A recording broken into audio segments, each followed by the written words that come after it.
Alright, so this assignment I've labeled Jack and the Beanstalk. So if you need this paper, it is under the school closure homework, folder, and then it's also attached as a file in the homework assignment for this. So this video is just to give you some instructions on it and make sure you don't have any questions. If you do have questions, please feel free to message me. So in this assignment, we're going to explore the inverse of an exponential function. So this is something we haven't looked at yet. This is actually a little bit of a preview for what we're going to do after spring break. So the inverse of an exponential function is its own function, and it's actually used in measuring earthquakes and measuring pH in chemical solutions. And so it's a really important function that we're going to learn about when we come back from spring break. But this is just a little preview of it.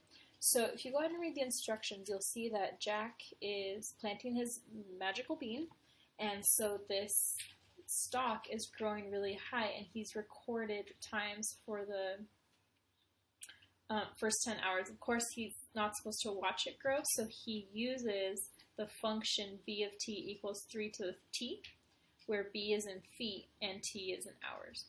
So we have several questions on the back side. Let me make sure you understand it. So for number 7, we want to know how high that beanstalk would be after 6 hours have passed. So you can look at the table, but also write down how you would use this equation. If you didn't have the table and you just had the equation, how would you find how high the stalk would be after 6 hours? Number 8, neighbor playing with the drone, programmed to hover 243 feet. How many hours has the beanstalk been growing? So this one, you should be able to use the table. And in number 9, it leads you to ask the question, did you use the table the same way for answering number 8 as you did number 7? And here's a little hint, it should be no. You should be looking at different parts of the table for 8 and looking at a different part of the table. So for one, you're looking at the hours. For the other, you're looking at the height. So those are two different parts of the table. So go ahead and explain that here. Number 10, we want to use the equation to figure out how tall the beanstalk would be after 10 hours. So go ahead and use the equation to help Jack make his table. Number 11, this is how high planes fly. And so we want to know about how many hours of growing could pass before the beanstalk might interfere with the commercial aircraft. Explain how you got your answer. So feel free to use either the equation or the table, or maybe both, to explain when is it that the height of the beanstalk will actually interrupt the plane flying.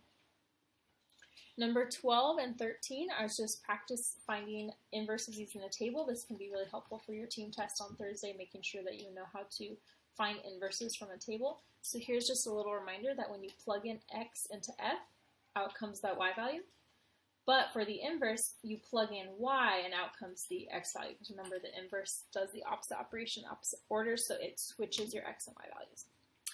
Number 13, I want to go over with you. So why is it possible to answer some of the questions about the height of the beanstalk by just plugging numbers into the function rule, and why sometimes you can only use the table? So for example, number 6 asks us how to plug in a value so that you can find how much would be, how tall the beanstalk would be after 6 hours. So let's say we wanted to know after 13 hours.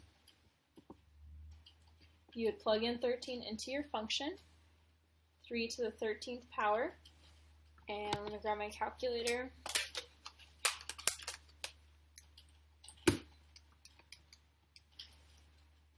There we go.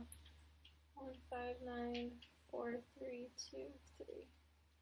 All right, so 1,594,323 feet. So for a problem like this, we can plug into a function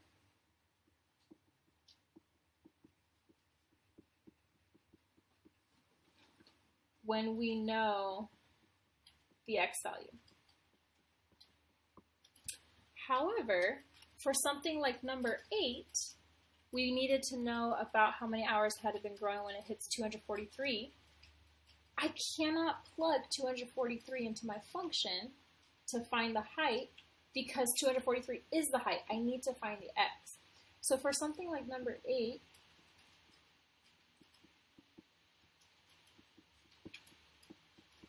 I would need to solve for x. And we have yet to learn how to solve for an exponent. So that's going to be next unit. We're going to learn about something called a logarithm function that will help us find the inverse. So we can find the x value that gave me that y value. So for example, here we need to use a table.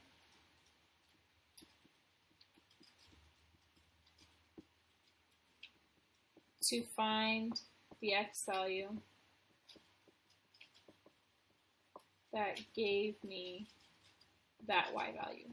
So we don't know how to do that yet. So that's what number 13 is asking you to do. So go ahead and copy that down. When you submit it on Schoology, I'm going to be looking at 7 through 13 to make sure it looks complete. And if you have any questions, just let me know.